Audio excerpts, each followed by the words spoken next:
महोदय, सबसे पहले मैं आपका धन्यवाद करना चाहता हूं कि आपने महामहिम राष्ट्रपति के अभिभाषण के धन्यवाद प्रस्ताव पर मुझे बोलने का मौका दिया। मानवर, इस सदन में बोलते हुए सबसे पहले मैं महाकुंभ में हुई दुखद घटना को स्मरण करना चाहता हूं। उन सभी श्रद्धालुओं और भक्तों को मेरी भावपूर्ण श्रद्धांजलि। मानवर, जिन्होंने अपने जीवन की आस्था और भक्ति के साथ पवित्र स्नान करने का संकल्प लिया था, लेकिन दुर्भाग्यवश प्रशासनिक कुप्रबंधन और लापरवाही के चलते वो काल के गाल में समा गए। मानवर, ये कोई प्राकृतिक आपदा नहीं थी, बल्कि सरकार की नाकामी का ये एक जीता जागता उदाहरण था। महाकुंभ, जिसे दुनिया का सबसे बड़ा आध्यात्मिक आयोजन माना जाता है, जो लाखों करोड़ों श्रद्धालुओं की आस्था और विश्वास का केंद्र है, ये केवल एक धार्मिक आयोजन नहीं था, बल्कि भारत की सांस्कृतिक और आध्यात्मिक धरोहर का प्रतीक है। परंतु जिस प्रकार की अव्यवस्था इस बार रही, वो न केवल दुर्भाग्यपूर्ण है, बल्कि सरकार की संवेदनशीलहीनता और प्रशासनिक कुप्रबंधन को उजागर करती है। मानवर, क्या यह सरकार को पता नहीं था कि इतने विशाल आयोजन में भारी संख्या में श्रद्धालु आएंगे? क्या योजनाएं केवल कागज में बनती हैं, जो जमीनी स्तर पर कुछ नहीं है? मानवर, इस महाकुंभ में बड़ी बड़ी बातें की गई कि हम इस तरीके का प्रबंधन कर रहे हैं, लेकिन आज तक सरकार ने महाकुंभ में मरने वालों की सूची जारी नहीं की। हमारे नेता माननीय अखिलेश यादव जी ने सदन में पहले दिन कहा था कि महाकुंभ पर चर्चा हो। ये दुनिया का बड़ा मेला, इस मेले में इतनी बड़ी अव्यवस्था, डबल इंजन की सरकार, और डबल इंजन की सरकार में जिस तरीके का जनता के साथ मजाक हुआ, ये घोर निंदनीय है। मानवर, इस सरकार में असफलताओं की बहुत लंबी सूची है। मानवर, शिक्षा जो किसी राष्ट्र की बुनियाद होती है, आज भ्रष्टाचार की गर्त में जा चुकी है। हर प्रतियोगी परीक्षा में मानवर मजाक बनकर रह गई है। मानवर, बिहार से लेकर उत्तर प्रदेश, महाराष्ट्र, गुजरात में जगह जगह पेपर लीक हो रहे हैं। सरकार ने एनटीए, नेशनल टेस्टिंग एजेंसी का गठन बड़े बड़े वादों के साथ होते कहा गया। मानवर, ये संस्था निष्पक्षता, पारदर्शिता की नई मिसाल कायम करेगी, लेकिन आज ये हालत है कि परीक्षा प्रारंभ होने से पहले ही सोशल मीडिया में पेपर लीक हो जाते हैं। क्या यही सरकार की पारदर्शिता है? क्या यही डिजिटल इंडिया का सच है?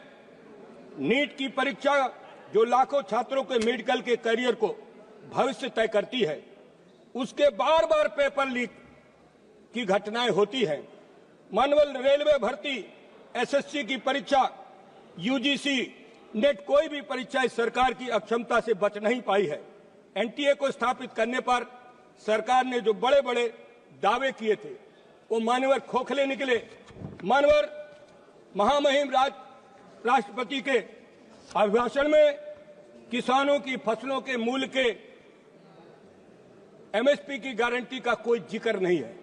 लगातार देश के किसान, करोड़ों किसान इस बात की आशा लगाए बैठे हैं कि भारतीय जनता पार्टी ने चुनाव के समय जो कहा था कि हम एमएसपी की गारंटी देंगे, स्वामीनाथन आयोग की रिपोर्ट लागू करेंगे, हम किसानों को लाभकारी मूल्य देंगे, लेकिन आज हमारे देश का किसान दर दर की ठोकरें खा रहा है। आज पूरे देश के अंदर किसानों में जिस तरीके की निराशा है, वो लोकतंत्र के लिए बहुत ही शर्मनाक घटना है। मानवर, भारतीय जनता पार्टी के बड़े बड़े नेता जो इस देश को और प्रदेश को चलाते हैं, जब चुनाव में जाते हैं, चुनाव में कहते हैं हम किसानों को लाभकारी मूल्य देंगे, हम किसानों को मालो माल कर देंगे, लेकिन आज भारतीय जनता पार्टी ने आय दुगुना करने की बात भारतीय जनता पार्टी ने किया था। आज ये देश किसानों का देश, जिस देश के किसानों के साथ भारतीय जनता पार्टी जिस तरीके का दोहरा मापदंड अपनाए है, उससे हमारे लोकतंत्र को बहुत आघात पहुंचा है। मानवर, आज हम उत्तर प्रदेश के फतेहपुर जिले से लोकसभा के सदस्य चुनकर आए हैं। हमारे नेता अखिलेश यादव जी ने अपने जमाने में किसानों को खाद, बीज, कीटनाशक दवाओं का लगातार प्रबंध किया था, लेकिन आज उत्तर प्रदेश में अभी बुआई के समय खाद की जितनी बड़ी किल्लत हुई, डीएपी मिली नहीं, यूरिया ब्लैक में मिल रही है, किसानों को पानी नहीं मिला, लेकिन भारतीय जनता पार्टी ने इस पर कोई ध्यान नहीं दिया।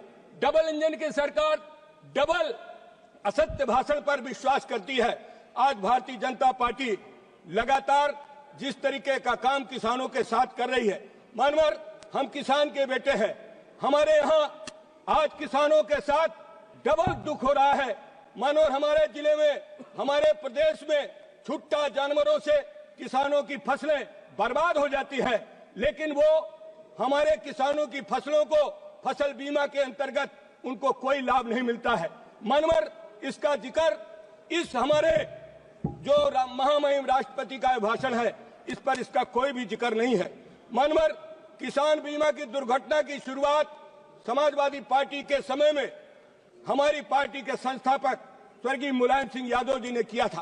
पहले किसानों को कोई भी दुर्घटना का बीमा का लाभ नहीं मिलता था, लेकिन माननीय मुलायम सिंह यादव जी ने किसानों को बीमा दुर्घटना के नाम पर 1 लाख की राशि निर्धारित की थी, जिसे बढ़ाकर समाजवादी पार्टी के राष्ट्रीय अध्यक्ष माननीय श्री अखिलेश यादव जी ने 5 लाख रुपए कर दिया था। समय बीतता जा रहा है, महंगाई बढ़ती जा रही है, लेकिन किसान बीमा दुर्घटना पर आज वो 5 लाख की राशि लगातार वही बनी हुई है। हमारी मांग है कि किसान बीमा दुर्घटना की राशि को कम से कम 15 लाख रुपया करना चाहिए। मानवर, भारतीय जनता पार्टी ने कहा था कि हम मुफ्त सिंचाई देंगे, किसानों को हम मुफ्त सिंचाई देंगे, लेकिन आज उत्तर प्रदेश में मुफ्त सिंचाई नहीं है। बिजली महंगी हो गई, डीजल का दाम बढ़ गया, खाद का दाम बढ़ गया, लेकिन किसान परेशान है। आज भारतीय जनता पार्टी ने मुफ्त सिंचाई की बात करके किसानों के साथ बहुत बड़ा मजाक किया है। मानवर, समाजवादी पार्टी के नेता ने, अखिलेश यादव जी ने उत्तर प्रदेश के किसानों को सरकारी नलकूपों का पानी और नहरों का पानी फ्री किया था, और उसी सड़क के बाद भारतीय जनता पार्टी ने चुनाव के समय कहा था कि हम किसानों को निजी नलकूपों का भी बिजली का बिल माफ करेंगे। आज उत्तर प्रदेश कृषि प्रधान प्रदेश है, लेकिन किसानों को बिजली फ्री नहीं मिल रही है और उनके ऊपर बिजली का भार दुगुना किया जा रहा है, और निजी नलकूप धारक के ऊपर बिल लगाया जा रहा है। जो किसान ट्यूबवेल उनके फेल हो चुके हैं, उनके ऊपर भी बिजली के बिल लगाए जा रहे हैं। मानवर, उत्तर प्रदेश किसानों का प्रदेश है। आज अभी फसल आई, धान की फसल, जिसका जिक्र इस अभिभाषण में नहीं है। मानवर, धान की फसल में धान के किसान परेशान हैं, उनका धान लागत मूल्य से भी कम में लिया जा रहा है और किसान आत्महत्या करने पर मजबूर है। मानवर, आज प्रदेश के अंदर जिस तरीके से किसानों में निराशा है, इसका जिक्र इस महामहिम के अभिभाषण पर नहीं है। मानवर, आज हमारे मनरेगा के मजदूर सबसे ज्यादा परेशान है। मनरेगा की मजदूरी उनको समय से मिलती नहीं है और न उनकी आज तक मजदूरी बढ़ाई गई है। मानवर, आज महंगाई लगातार बढ़ती जा रही। महंगाई के रोकने के बारे में भारतीय जनता पार्टी की सरकार का कोई ध्यान नहीं है। आज हर चीज महंगी है, उपभोक्ता और उत्पादक के बीच में असंतुलन है। लगातार उपभोक्ता और उत्पादक के बीच में असंतुलन की वजह से जो किसान है, जो कमाता है, और वो आदमी सबसे ज्यादा परेशान है, और जिस आदमी को उनकी फसल खरीदनी पड़ती है वो भी परेशान है। उपभोक्ता और उत्पादक के बीच में असंतुलन की वजह से आज चारों तरफ हाहाकार मचा हुआ है। हम लोग दिल्ली में देखते हैं, मानवर, आज किसान अपनी फसल का लागत मूल्य नहीं पा रहा, लेकिन आज खाने वाले को वही महंगा मिलता है। यही भारतीय जनता पार्टी का दोहरा चरित्र है। मैं मानवर, आपके माध्यम से सरकार से कहना चाहता हूं कि हमारे देश में रुपए की वैल्यू हमारे देश में मुद्रा की वैल्यू लगातार घटती जा रही है। हमारा रुपया बहुत ही कमजोर है। इसकी मजबूती के लिए भी इस महामहिम के भाषण में इसका कोई भी जिक्र नहीं है। और लगातार हमारे देश में विदेशी कर्ज मानवर बढ़ रहा है, विदेशी कर्ज बढ़ रहा है। विदेशी कर्ज कैसे कम हो, इसका भी इस महामहिम के भाषण में इसका भी कोई जिक्र नहीं है। किसानों को आज दर दर की ठोकरें खाना न पड़े, इसलिए मानवर मैं कहना चाहता हूँ, आज हमारे किसान जो पिछड़े हैं, दलित हैं, अल्पसंख्यक हैं, आदिवासी हैं, उनका रिजर्वेशन भी मानवर आज भारतीय जनता पार्टी ने पूरा का पूरा चौपट कर दिया है। जो किसानों के बच्चे हैं वो पिछड़े वर्ग से, दलित समाज से, अल्पसंख्यक समाज से आते हैं, लेकिन भारतीय जनता पार्टी ने संविधान में प्रदत्त जो आरक्षण है उसको भी आरक्षण खत्म करने का पार्टी लगातार महिलाओं के साथ भी अन्याय करती जा रही है। और मानवर नारी शक्ति बंधन अधिनियम लागू करने की बात कहा। मैडम प्लीज, के नेताओं के भाषण सुने कि हमने लोकसभा और राज्यसभा में उनको 33% आरक्षण दिया था, लेकिन मानवर ये कब लागू होगा नारी शक्ति बंधन अधिनियम, इसकी भी मैं मांग करता हूँ। मानवर राज्यपाल महामहिम डॉक्टर दास्तीगार।